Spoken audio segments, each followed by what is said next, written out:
clammier stands today. It's gross.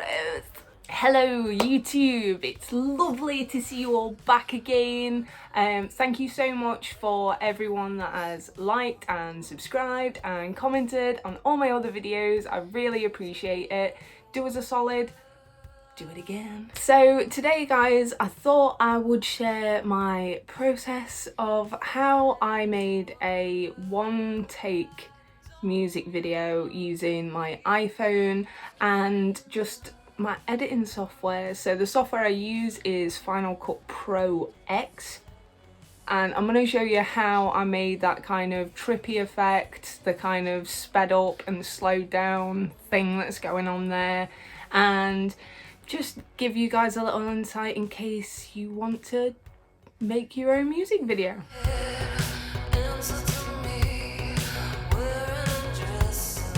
So I decided to film it first off by just lip syncing along to the track, but what I did was I imported the track to Final Cut first, as you can see here.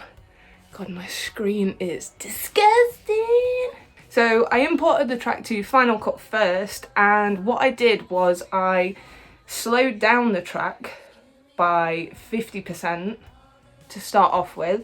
And if you've never lip synced to a track before, basically mouth the words as prominently as you possibly can, and obviously when it's slowed down or sped up, this is quite difficult. However, you can get away with a lot of things that maybe you get wrong in the edit, so don't worry too much about that. So the track sounds like this, slowed down.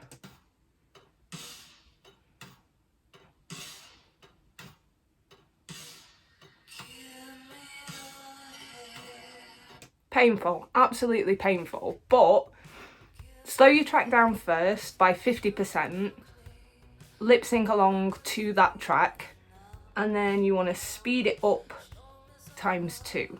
So it's twice as fast as it usually is. And the track sped up sounds like this.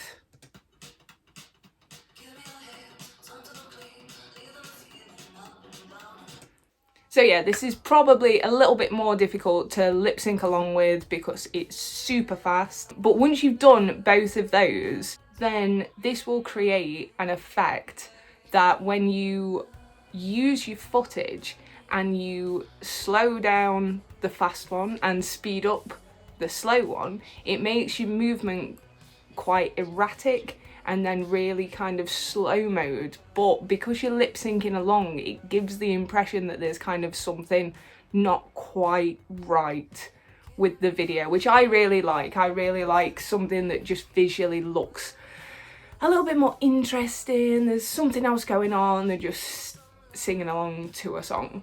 So, step one.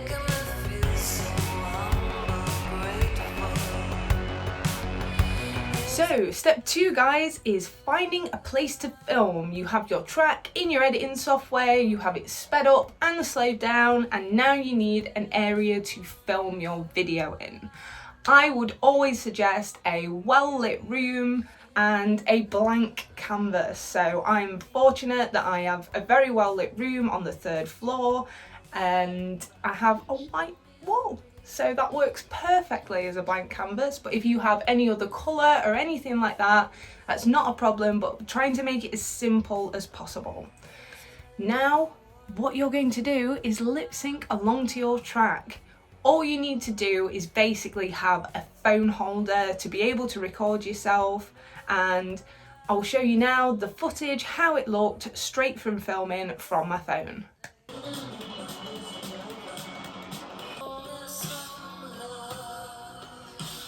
Looks really cringe, doesn't it? But let's wait till the edit, because this is where the magic happens.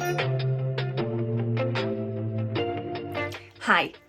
Okay, so once you have filmed everything, then what you want to do is pop that into your editing software. So the one that is slow mode, you obviously need to speed up ×2, and the one that is sped up ×2, you need to slow mo by 50%. So once you have your tracks in there, what you want to do is sync them up with your music and make sure that both tracks obviously sync to the music correctly. And once you've got that, you should then have two kind of versions, if you've done a sped up and slowed down, that you can play around with in your editing software. So we have the sped up and slowed down track. We also have a tiny little bit of B-roll footage at the end. I don't know why I'm zoomed in so far, but there's, you know, if you have a little piss around before or anything like that, there might be little bits that you like or that you want to use during the video. So I did this little thing at the start, which I think works quite nicely as like an opener, and you can time it to go with the music. But yeah, so as a starting point, this is obviously how things look.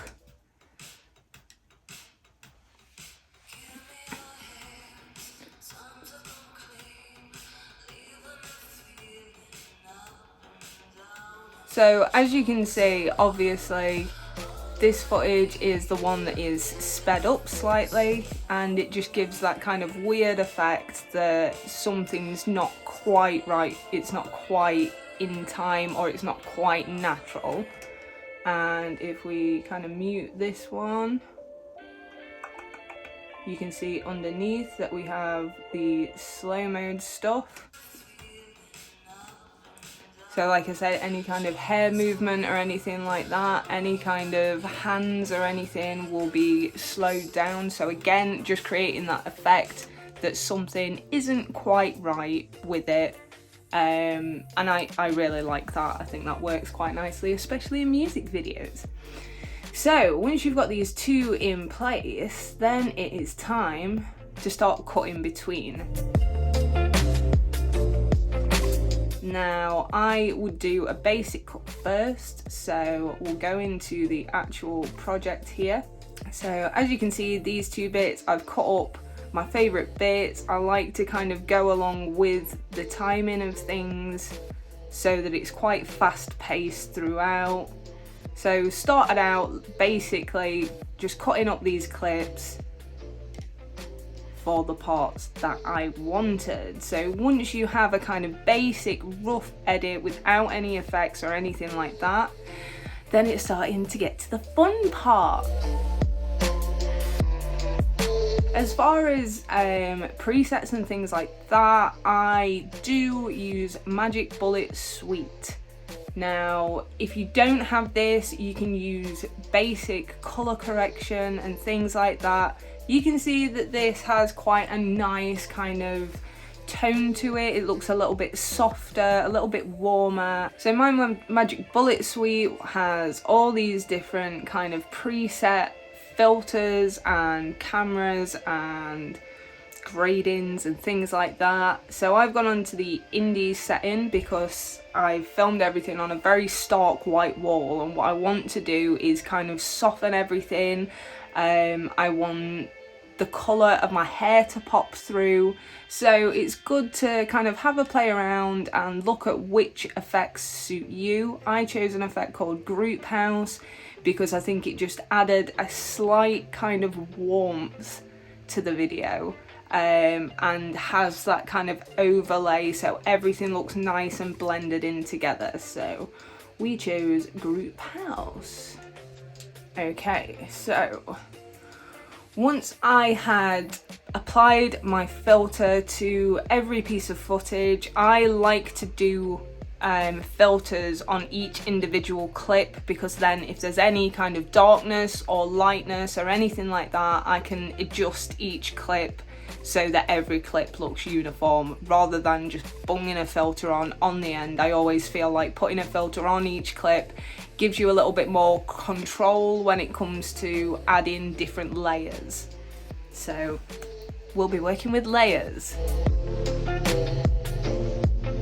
I then went through and applied effects to certain bits. So this effect that you can see here, where there looks like there are two of me, a conjoined twin thing going on there. I used the mirror effect on this shot. There are options within that as well for you to be able to move where you'd like the mirror to be placed. So if you want this kind of effect, you're going to be placing your mirror on your shoulder, so not in the middle of your face, so on your shoulder. So just tweaking certain little bits to create the effect that you want. We also used this, which is a tiling effect. This effect is called perspective tile, and I quite like it because I feel like it's like a TV. It's like one of those rooms where people are watching loads and loads of TVs, and I quite like that idea because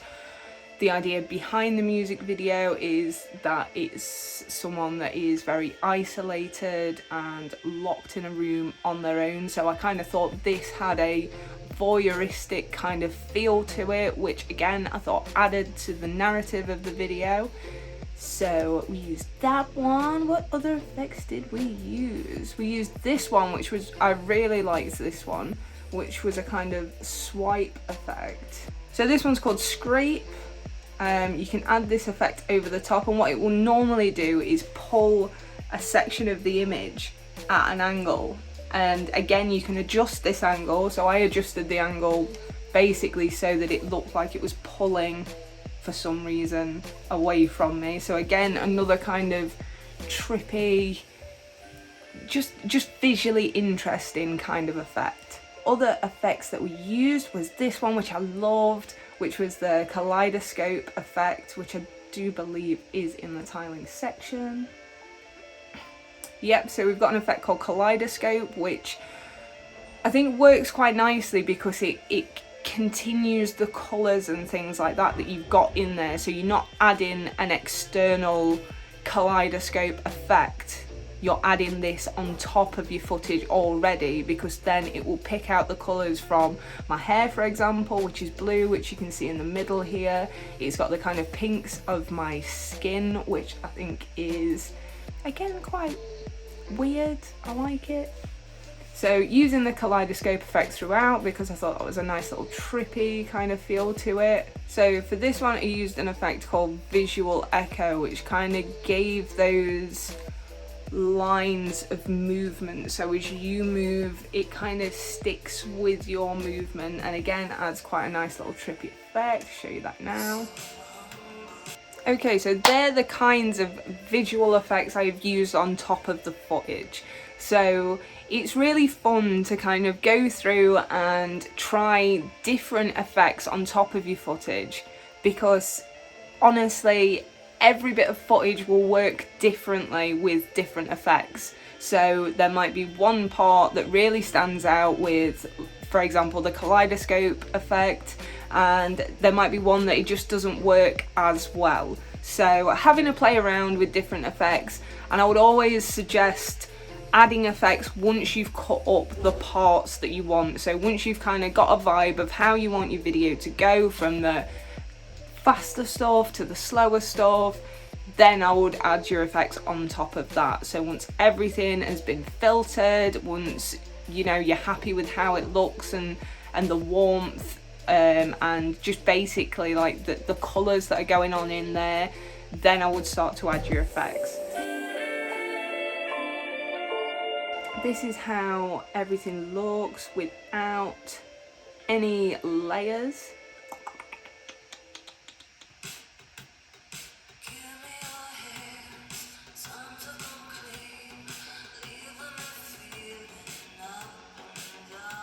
So that's got quite a nice vibe to it to start out with. Everything looks quite clean, everything's very clinical, the filter makes everything very uniform. So once we've done that, then it's time to add some layers.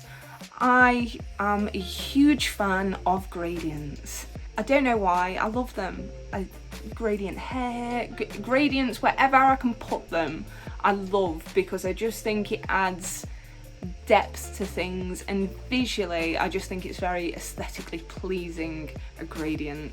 So I've chosen a pink to white gradient here. So I'll enable that, and you can see the difference it makes. You can see the difference it makes. And also I chose the pink because I think it contrasts the bottom of my hair quite nicely. So if we look at that footage again,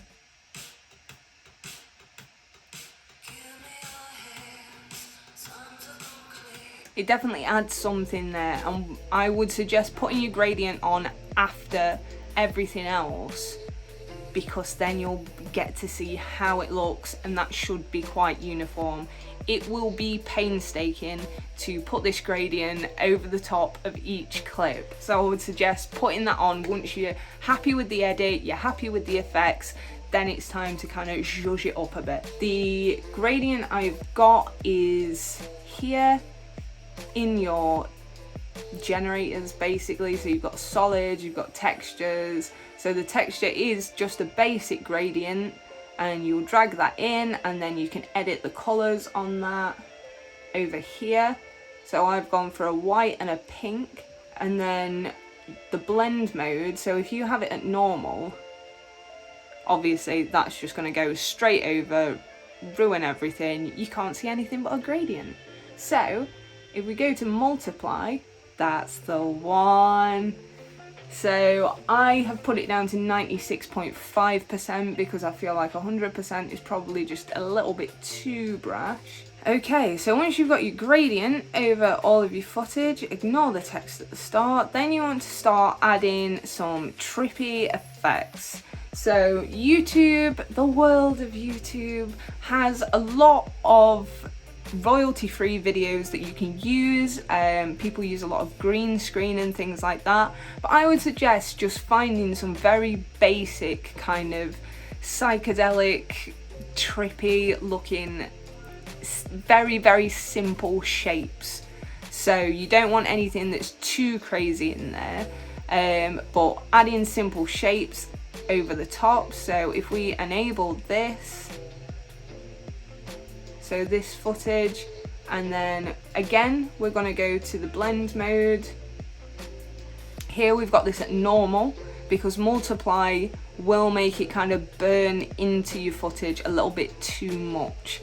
So the blend mode is normal on top of this because we kind of want it to have a veil, and then this will make the footage that you don't have this effect on stand out again a little bit more. So I quite like the contrast between everything being quite hazy and erratic and a lot going on to quite simplified with just an effect. Okay, so we've added the trippy footage over the top, and the opacity, how opaque it is basically. So we've got this at 45.22. It's very specific, doesn't have to be that specific. So this just adds something that's a little bit more visually interesting, and it's got that kind of psychedelic effect that things are moving away from you, that things are getting bigger, that there's light flashes and things like that. So just making the video slightly more interesting with this layer. So once you've put your trippy effects on there, wherever you would like them to go, then it is watch through time. So adding little bits, taking little bits away, working out what works and what doesn't work within there, and just trying to keep it as visually interesting throughout by changing up your clips. So I would suggest quite quick editing throughout this. Also I found a nice little bit that I quite enjoyed, which was this little trippy mushroom bit. So this is at 100% pretty much, so this will break up your footage of just me in there. So adding little bits like that can be quite fun. So you have sang along with your track, you have done it in fast and slow motion, you have imported it to Final Cut or whatever editing software that you use. You've cut up your footage so that you have a nice narrative throughout, so that it's visually interesting already because of the cuts between. Then you've added your filters or grades or any kind of colour correction that you like. You will then add gradients and layers and things like that, again just to make it more visually interesting. I always add any kind of text or anything like that right at the end. So at the start of this video, I just wanted to show a room, basically, an empty room. So I got this image from Google, just a stock image of a plain room, and then once I have added the gradient onto there and a little bit of colour correction onto that room, it kind of gives the same effect and looks very similar to the rest of the video, so it kind of implies that that is the room that I am in.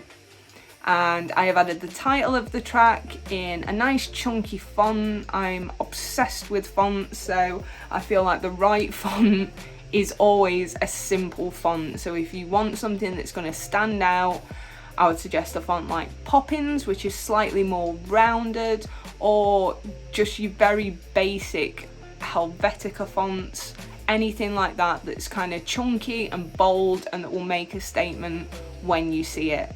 And because we've got this nice gradient behind, a white works really well with this. So adding any text that you want over the top at the end.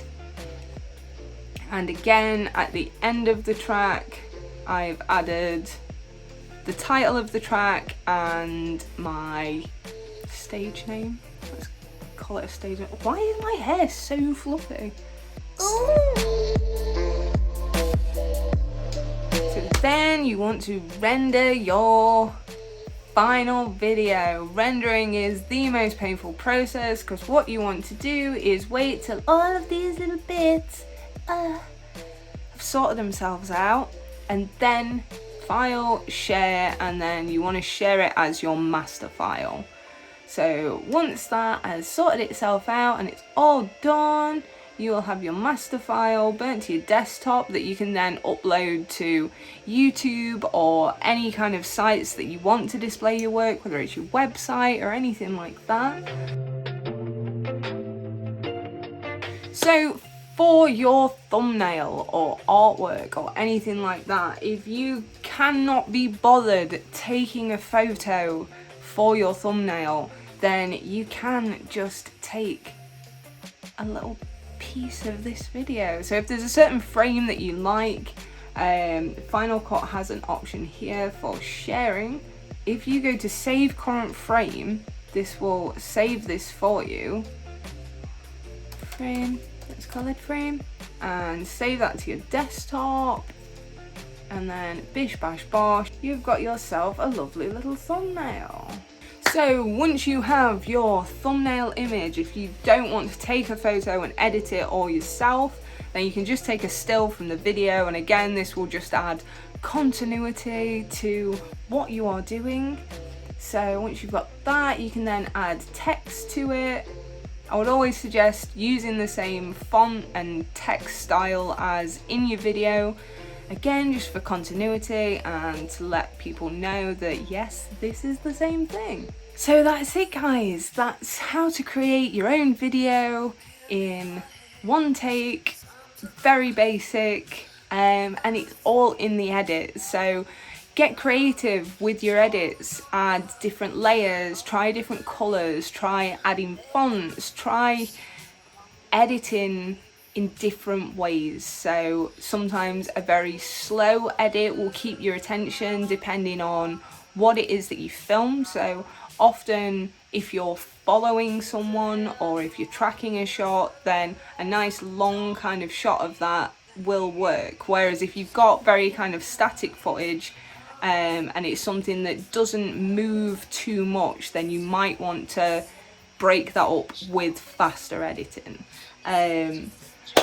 If you would like any other tips on editing, or if you want to set me a little project or task, I would be absolutely stoked.